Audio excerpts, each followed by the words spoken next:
வாழ்க வளமுடன். நேர்மையார் நம்ம பூ மார்க்கெட் அருகில் வந்து மழை நாட்டு பண்ணி வைக்கிறாங்க. வாரம் வந்து 2 முறை போகிறாங்க. வாரத்தில் 2 நாள் வந்து மழை பண்ணி கிடைக்கும். இங்கே வந்தீங்கன்னா இந்த பன்னிக்கீரை சாப்பிட்றதுனால என்ன நன்மைகள், இந்த அக்கா வந்து கிட்டத்தட்ட ஒரு 20 வருஷமாக அந்த கடனை ரன்னிங் பண்ணுறாங்க. இதில் வந்து மிக அனுபவம் ஊக்குவங்க. இன்னும் வந்து கறியை பற்றி விவரம் சொல்லுவாங்க அந்த அக்கா.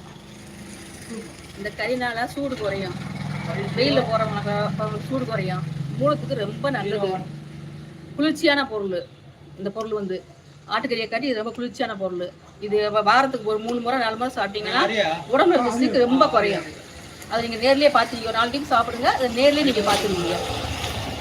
அவ்வளோதான் என்ன சொல்லுங்க. வாரத்தை எத்தனை போடுறீங்க? நான் டெய்லி போடுவோம்யா. டெய்லி போடுறீங்களா? வாரத்தை 7 நாள் போடுறீங்களா? புதன்கிழமை வரணும் போடுவோம். மற்ற நாளில் கறி வந்து நாங்கள் வறுத்து வைப்போம். வறுத்து வைக்கிறீங்க? டெய்லி போடுவோம். வறுவல் எப்போ எத்தனை மணிக்கு கிடைக்கும்? 11 மணிலேருந்து நைட்டு 9 மணிக்கு இருக்கும். தினசரி வந்து வறுவல் கடை போகிறாங்களா? 11 மணிலேருந்து நைட்டு வரைக்கும் இருக்குன்றாங்க, 10 மணி வரைக்கும். இந்த பன்னிக்கீரையை பொறுத்தளவுக்கு ரத்த மூலம், உள் மூலம், வெளி மூலம் இந்த இருக்கவங்களுக்கு நீ எங்கே போய் கோடியாக செலவழித்தாலும் இந்த பன்னிக்கீரை சாப்பிட்டாதான் உங்களுக்கு வந்து சீராகும்.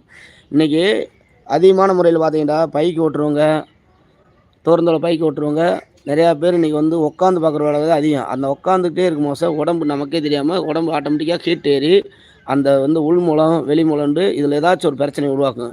இதை வந்து நீங்கள் என்ன செஞ்சீங்கன்னா வாரத்தில் ஒரு முறை 1 கிலோ எடுத்து, ஒரு குடும்பத்துக்கு ஒரு 5 பேர் உள்ளவங்களுக்கு 1 கிலோ எடுத்து நீ சமைச்சு சாப்பிட்டீங்கன்னா இந்த மூலம்ன்றது உங்களுக்கு உங்கள் ஆயுசுக்கு வராது, பிள்ளை ஊட்டி காலத்துக்கு என்றைக்கு வராது. உங்களுக்கு வந்து உடலுக்கும் அவ்வளோ ஆரோக்கியம், ஹீட்டு குறையும், உடம்புல வந்து சூட்டை குறைச்சி சூடுன்றதே வராது. இந்த மூலக்கறி ஆஸ்மாவுக்கு நல்லது இது.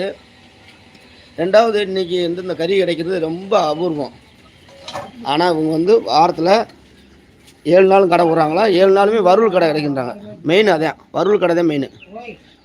ஒன்றும் எடுத்து சமைக்க முடியாதவங்க என்ன செய்யலாம், இந்த வறுவல் கறி வாங்கி சாப்பிட்லாம். வறுவல் கறி வந்து இவங்களே சமைச்சதுனால நம்ம ஈஸியான முறையில் வாங்கி ஈனையும் சாப்பிட்டுக்கலாம். இப்போ நிறையா வீட்டில் எடுத்து போனால் ஆற்று எப்பா நீ சமைக்கிறதுக்கு ஆள் கிடையாது.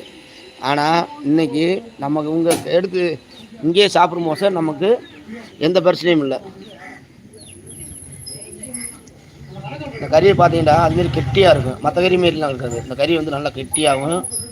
இந்த கறி தன்மை பார்த்தீங்கன்னா அவ்வளோ டேஸ்ட்டாக இருக்கும். சமைக்கிறதுல விதமான சமைச்சிட்டா ஆட்டுக்கறி, கோழிக்கறி, இந்த மீன்ன்றதை விரும்ப மாட்டேங்க. ஏன்டா இதோடைய